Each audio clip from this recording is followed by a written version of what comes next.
Hello నమస్తే, నేను అశోక్. ఆంధ్రప్రదేశ్ పోలీసుల పనితీరు ఎలా ఉంది? కూటమి ప్రభుత్వం అధికారంలోకి వచ్చిన తర్వాత పోలీసులు సరిగా పనిచేస్తున్నారా?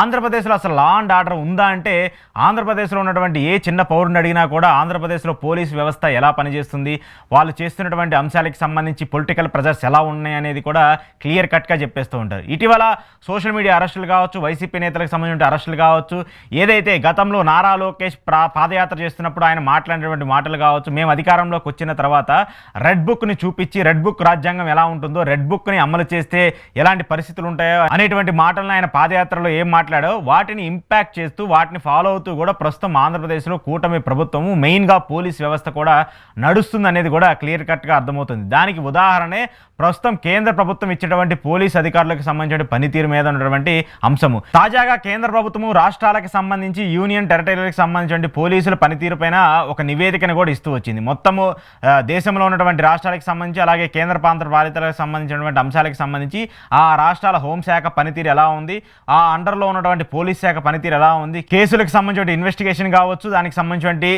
పనితీరు ఎలా ఉందనేది కూడా పూర్తి స్థాయిలో డేటా సేకరించినటువంటి కేంద్ర ప్రభుత్వము దానికి సంబంధించిన ఒక నివేదికని కూడా రిలీజ్ చేస్తూ వచ్చింది. అయితే కేంద్ర ప్రభుత్వం రిలీజ్ చేసినటువంటి పట్టికను ఒకసారి చూసుకుంటే ఆంధ్రప్రదేశ్ దారుణమైన పరిస్థితిలో ఉన్నది కూడా మనకు అర్థమవుతుంది. ఆంధ్రప్రదేశ్ లా అండ్ ఆర్డర్ ఎంత దయనీయమైన పరిస్థితిలో ఉందనేది కూడా మనకు క్లియర్ కట్గా అర్థమవుతుంది. కేంద్ర ప్రభుత్వం రిలీజ్ చేసినటువంటి డేటా ఒకసారి చూసుకుంటే దేశంలోనే అట్టడుగు స్థానంలో ఆంధ్రప్రదేశ్ పోలీసుల పనితీరు ఉందనేది కూడా క్లియర్ కట్గా అర్థమవుతుంది. మొత్తము 36 స్థానాలకి అంటే రాష్ట్రాలకు సంబంధించి అలాగే కేంద్ర ప్రాంత ఫలితాలకు సంబంధించి మొత్తము 36కి సంబంధించిన రాష్ట్రాలకు సంబంధించిన పనితీరు తీసుకుంటే 36వ స్థానంలో ఆంధ్రప్రదేశ్ పోలీస్ శాఖ ఉంది. దాంట్లో ఆంధ్రప్రదేశ్ పోలీస్ శాఖకు 100 పాయింట్లకు వచ్చినటువంటి నెంబర్ చూసుకుంటే 16.7%, అంటే కనీసం పాస్ మార్కులు కూడా రానటువంటి పరిస్థితిలో ఆంధ్రప్రదేశ్ పోలీసులు ఉన్నారనేది కూడా మనకు అర్థమవుతుంది. సో ఇది రిలీజ్ చేసింది ఎవరో వేరే వాళ్ళు కూడా కాదు, డైరెక్ట్గా కేంద్ర ప్రభుత్వమే ఈ డేటాకి సంబంధించి రిలీజ్ చేస్తూ వచ్చింది. రాష్ట్రాలకు సంబంధించిన హోంశాఖ పనితీరు, పోలీసుల పనితీరు ఎలా ఉందనేది కూడా వాళ్ళు డేటా రిలీజ్ చేస్తూ వచ్చారు. సరే, కేంద్ర ప్రభుత్వం డేటాలు రిలీజ్ చేస్తూ వస్తుంది.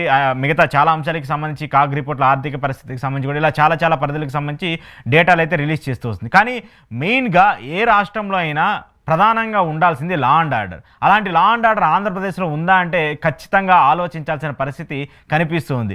ఇటీవల వైసీపీ నేతలకు సంబంధించిన అరెస్టులు, పొలిటికల్గా ఒకరి మీద ఒకరి అరెస్టుల వల్ల మధ్యలో పోలీస్ శాఖ ఎంత ఇబ్బంది పడుతుంది, పోలీసులు ఎన్ని ఇబ్బందులు పడుతూ ఉన్నారు, పొలిటికల్ ప్రెజర్స్ వల్ల, పొలిటికల్ కంపల్షన్స్ వల్ల వాళ్ళు ఎన్ని ఇబ్బందికర పరిస్థితులను ఎదుర్కొంటూ ఉన్నారు అనేది కూడా మనం చూస్తూ ఉన్నాము. దాంతోపాటు ఇటీవల సోషల్ మీడియా యాక్టివిస్టులకు సంబంధించిన అరెస్టుల పైన పదే టీడీపీ ప్రభుత్వం కావచ్చు, టీడీపీ పార్టీ ఆఫీస్ నుంచి ఎవరు పేరు పంపితే ఆ పేరుని పోలీసులు చూసుకోవటము, అతని దగ్గరికి వెళ్ళటము, ఇల్లీగల్గా అరెస్ట్ చేసి రావడం, మళ్ళీ కోర్టులో ప్రవేశపెట్టడము, మళ్ళీ కోర్టులేమో బండబూతులు తిడుతూ వస్తుంది. పోలీస్ శాఖ అసలు మీరు ఏం చదువుకున్నారు, ఏ లాస్ ఫాలో అయ్యి మీరు చేస్తున్నారు, ఏ ప్రాతిపదికన వీళ్ళందరిని అరెస్ట్ చేస్తున్నారని చెప్పేసి కూడా హైకోర్టులు కావచ్చు, మెజిస్ట్రేట్లు కావచ్చు విపరీతంగా పోలీసుల మీద దోషణలు ఆడుతూ ఉన్నాయి. సో ఇలా ఎందుకు చేస్తున్నారంటే ఖచ్చితంగా వాళ్ళకి చేయక తప్పని పరిస్థితి కనిపిస్తుంది. ఎందుకు తప్పని పరిస్థితి కనిపిస్తుంది? వాళ్ళ వెనకాల పొలిటికల్ ప్రెజర్స్ ఉన్నాయి, పొలిటికల్ కంపల్షన్స్ ఉన్నాయి.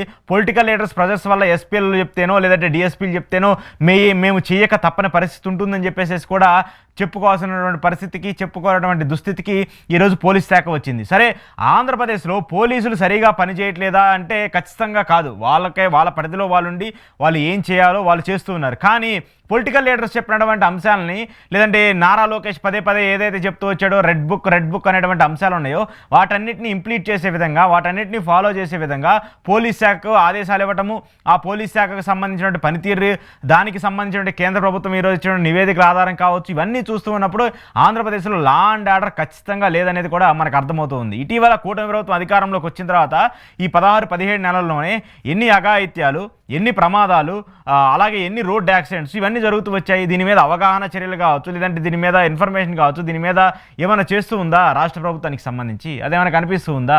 అది మాత్రం ఎక్కడా కూడా కనిపించట్లేదు. ఎవరైనా ఒక పోస్ట్ పెడితేనో, ప్రభుత్వానికి వ్యతిరేకంగా ఏదైనా మాట్లాడితేనో, లేదంటే ప్రభుత్వ తప్పుల్ని ఎత్తి చూపితేనో వెంటనే వాళ్ళ మీద ఒక కంప్లైంట్ రైజ్ చేస్తారు, వాళ్ళ దగ్గరికి వెళ్తారు. కనీసం 41 నోటీసులు కూడా ఎవరు డైరెక్ట్గా తీసుకొచ్చేస్తారు, అరెస్ట్ చేస్తారు, పోలీస్ స్టేషన్లోనే జైల్లోనే పెడతారు. పొలిటికల్ కంపల్షన్స్ కింద పొలిటికల్లో ఒక పార్టీ మీద రివెంజ్ చేసుకోవడానికి ఆ పొలిటికల్ లీడర్స్ని అరెస్ట్ చేస్తే ఒక విధంగా రాజకీయంగా కక్షలతోనో లేదంటే రాజకీయ విభేదాలతోనో అరెస్ట్ చేస్తున్నారని చెప్పేసి అనుకోవచ్చు. కానీ చిన్న సామాన్య వ్యక్తుల్ని, చిన్న కార్యకర్తల్ని, చిన్న కోపంలో ఉన్నటువంటి ప్రతి ఒక్కరి మీద కూడా వీడు నాకు నచ్చలేదు వాడిని తీసుకొచ్చి జైల్లో వేయండి, లేదంటే నచ్చలేదు తీసుకొచ్చి అరెస్ట్ చేసి కొట్టండి అనేటువంటి పరిస్థితికి వెళ్ళిపోతూ ఉంటే మరి అది పోలీస్ శాఖకి గౌరవం తీసుకొచ్చే పనిగా ఉంటుందా, లేదంటే వాళ్ళని ఇంకా తక్కువ చేసే పనిగా ఉంటుందా? ఆంధ్రప్రదేశ్లో హోంమంత్రిగా ఉన్నటువంటి అనిత గారికి సంబంధించి ఆమె ఇంపాక్ట్ ఏమన్నా కనిపిస్తుందా? పోలీస్ శాఖకు సంబంధించి ఒక హోంమంత్రిగా ఆమె లీడ్ చేయాల్సినటువంటి పొజిషన్ కావచ్చు, ఆమె రూల్ చేయాల్సినటువంటి రూలింగు ఆంధ్రప్రదేశ్ పోలీస్ శాఖలో ఏమైనా కనిపిస్తుందా? పవన్ కళ్యాణ్ గారు ఎన్నిసార్లు విమర్శలు చేసుకుంటూ వచ్చారు హోంమంత్రి అనిత గారి టార్గెట్గా, అసలు లా అండ్ ఆర్డర్ సరిగా లేదు ఆంధ్రప్రదేశ్లో అని చెప్పేసి కూటమిలో ఉన్నటువంటి ఒక ఉప ముఖ్యమంత్రి మాట్లాడుతూ వస్తున్నాడు.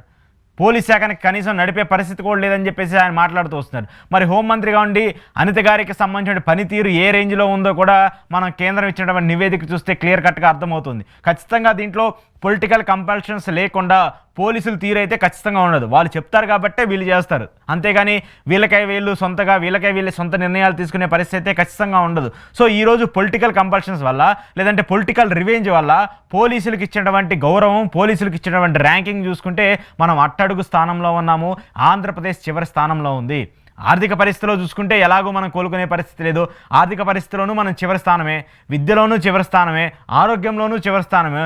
కనీసం మన చేతిలో ఉండి మనం కాపాడాల్సినటువంటి ప్రజాస్వామ్యము, ప్రజా వ్యవస్థకి సంబంధించిన లా అండ్ ఆర్డర్లో కూడా మనం చివరి స్థానంలో ఉంటే ఎలా? ఈ అంశాలన్నింటినీ కూడా పట్టించుకోకపోతే ఎలా? వీటన్నిటిని కూడా పట్టించుకోవాల్సిన బాధ్యత ముఖ్యమంత్రి గారి చేతిలో ఉంటుంది, అలాగే హోంమంత్రి గారి చేతిలో ఉంటుంది కదా. వీళ్ళిద్దరికి సంబంధించి ఏం జరుగుతుంది? ఈ లా అండ్ ఆర్డర్ని పట్టించుకోవాల్సినటువంటి ఇద్దరు వ్యక్తులు పక్కకి వెళ్ళిపోయి ఈ శాఖకు సంబంధం లేనటువంటి లోకేష్ గారు చెప్పినటువంటి అంశాలన్నీ కూడా ఇప్పుడు రాష్ట్ర ప్రభుత్వంలో జరుగుతూ ఉన్నాయి. లోకేష్ గారు రెడ్ బుక్ అని చెప్పేసి పదే బహిరంగంగా మాట్లాడటము, ఆ రెడ్ బుక్ చూపించి ఆయన బెదిరింపులకు వెళ్ళటము, ఆ రెడ్ బుక్ ప్రభావం పోలీసులకు సంబంధించిన ఇంపాక్ట్ మీద ఎంత విధంగా పడుతుందో కూడా ఈరోజు కేంద్ర ప్రభుత్వం ఇచ్చినటువంటి ర్యాంకింగ్ చూస్తే మనకు అర్థమవుతుంది. కనీసం పాస్ మార్కులు కూడా రానటువంటి దుస్థితిలో ఈరోజు మన ఆంధ్రప్రదేశ్ పోలీస్ శాఖ ఉందంటే మరి మన వాళ్ళ పనితీరు ఎలా ఉంది, వాళ్ళు పని చేసేటువంటి పరిస్థితులు ఎలా ఉన్నాయనేది కూడా ఖచ్చితంగా ప్రజలందరూ కూడా ఆలోచించుకోవాల్సింది. కానీ ఇప్పుడు మీరు చేసినటువంటి పనితీరుని మీ తప్పు చేస్తున్నారని చెప్పేసి ఖచ్చితంగా అనలేం. కానీ మీరు చేసేటువంటి ఈ అంశాలే రేపు మళ్ళీ ప్రభుత్వం మారితేనో లేదంటే ఇంకొక ప్రభుత్వం వస్తేనో వాళ్ళు చేసేటువంటి రివెంజ్ పాలిటిక్స్ వల్ల కూడా మళ్ళీ మీరే బలయ్యే అవకాశం ఉంటుంది, పోలీస్ శాఖే బలయ్యే అవకాశం ఉంటుంది. ఇద్దరు వ్యక్తులు కొట్టుకుంటుంటే మధ్యలో వెళ్ళి కాపాడాల్సినటువంటి పోలీస్ శాఖ లేదంటే ఒక వ్యక్తికి సపోర్ట్ చేయడం వల్ల ఆ తర్వాత జరిగేటువంటి పరిణామాలు ఎలా ఉంటాయో ఆ పరిణామాల్లో మీరు బలవాల్సి వస్తుందేమో అనేటువంటి సిచ్యువేషన్కి ఈరోజు ఆంధ్రప్రదేశ్ పోలీస్ వ్యవస్థ వచ్చిందనేది కూడా మనకి క్లియర్ కట్గా అర్థమవుతుంది. సో కాబట్టి ఇక నుంచైనా ఆంధ్రప్రదేశ్ పోలీస్ శాఖని, ఆ పోలీసులకు సంబంధించిన హక్కుల్ని కాపాడే విధంగా పనిచేయండి. వాళ్ళ స్వేచ్ఛని వాళ్ళకి ఇవ్వండి. వాళ్ళ స్వేచ్ఛను వాళ్ళకి ఇస్తే లా అండ్ ఆర్డర్ని కంట్రోల్ చేస్తారు.